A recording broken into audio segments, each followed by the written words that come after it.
My today's topic is nervous system in animals.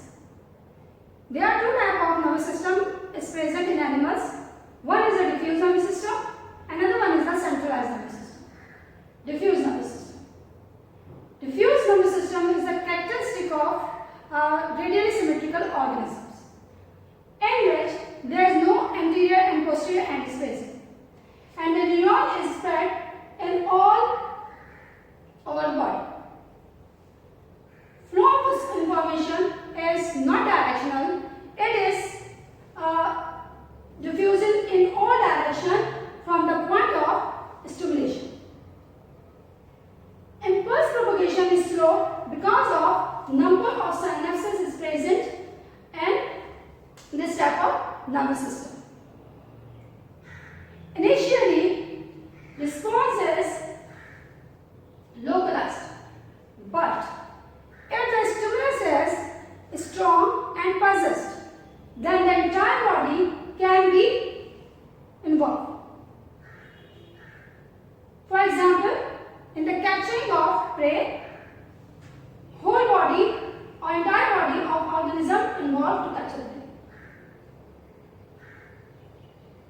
Another type of nervous system is centralized nervous system. Centralized nervous system is a characteristic of bilateral symmetrical organisms in which body have anterior and posterior end, and head is considered as the point that encounter any stimulus or any substance in the environment, like food, danger, light. All these things encountered by the brain or head. So it requires some sensory organ or nervous system that coordinate with each other and perform the function to survival of the body. The simplest example of centralized nervous system is planaria.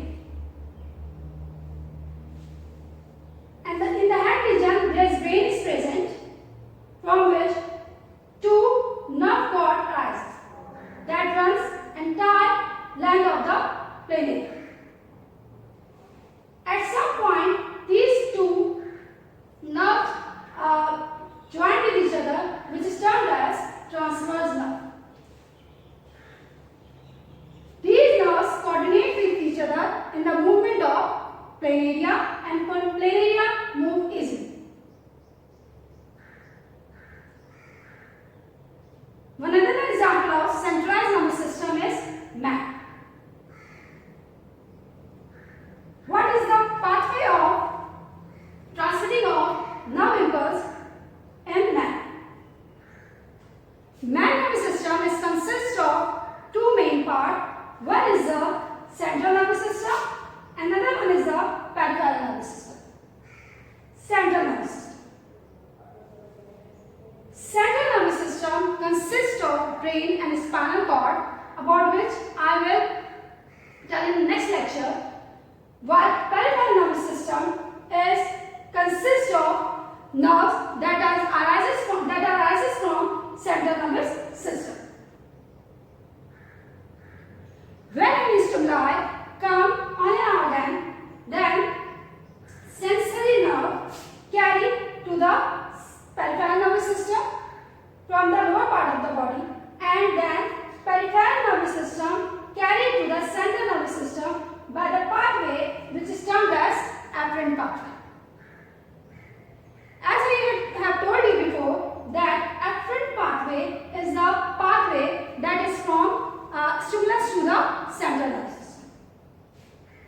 So, from the receptor, sensory nerve carry message or stimuli or nerve impulse to central nervous system, and then central nervous system respond against any stimuli to the pathway which is termed as efferent pathway,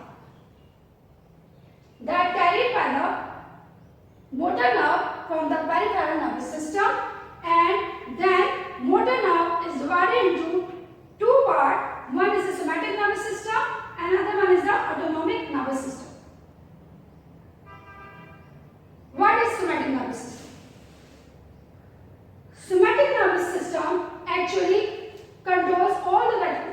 voluntary action of the body. Voluntary action is the action that is controlled in our will. All the function of the skeletal muscle is controlled by the somatic nervous system. While all the involuntary action, like rate of breathing, like the movement of the heart muscle, smooth muscle, all are controlled by the autonomic nervous system. These autonomic nervous system further divided into sympathetic nervous system and parasympathetic nervous system. Parasympathetic nervous system is associated with the function or impulse transmission during rest or lax condition of the body. While sympathetic nervous system is associated with the state of danger or fear, which is also termed as fight or flight.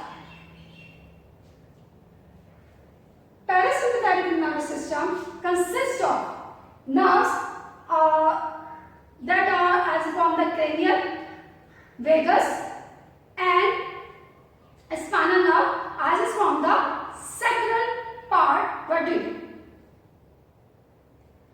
What is vagus nerve? Cranial nerve is the nerve that arises directly from the brain. If the nerve arises from the head region, then this nerve is termed as cranial nerve. Vagus nerve are the nerves that is arising from the heart, visceral body part and as well as smooth muscles. And spinal nerve are the nerve that is arising from the spinal cord. This is the region of spinal cord. So the nerve that is arising from the spinal cord, vagus nerve and cranial nerve is termed as, is associated with parasympathetic nervous system. Not all the spinal nerve that arises from spinal cord involved in the parasympathetic nervous system, only those nerves that is arises from sacral vertebrae are involved in parasympathetic nervous system. What is sacral vertebrae? Sacral vertebrae is the last part of the backbone that is associated with the pelvic bone.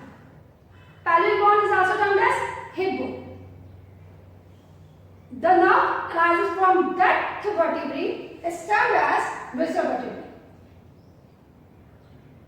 And the nerve of the spinal that arises from visceral vertebrae are included in parasympathetic nervous system.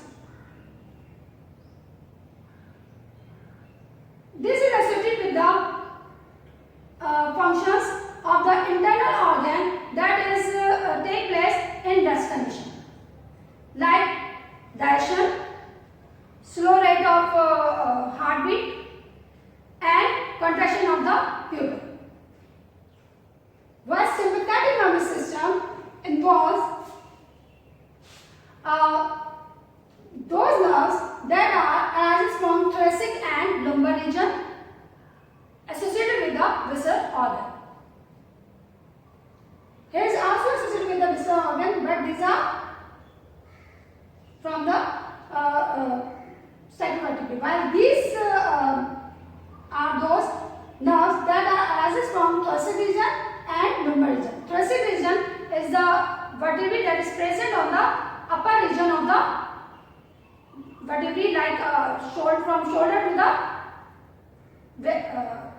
to the ribs. While after ribs, the region starts lumbar. From that part of the body, nerves arises as includes in sympathetic nervous system. Here is diagrammatic flow of nerve impulse. Firstly, central nervous system consists of brain and spinal cord, while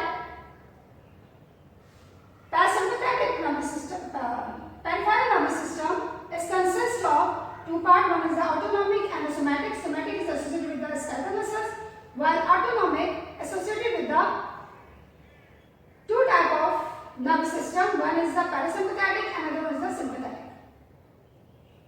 Parasympathetic is the state at all the functions that perform at the state of rest, while sympathetic nervous system is associated with the condition that is nerve impulses transmitted in the body at the time of danger or fear or any excitement. In this, neurotransmitter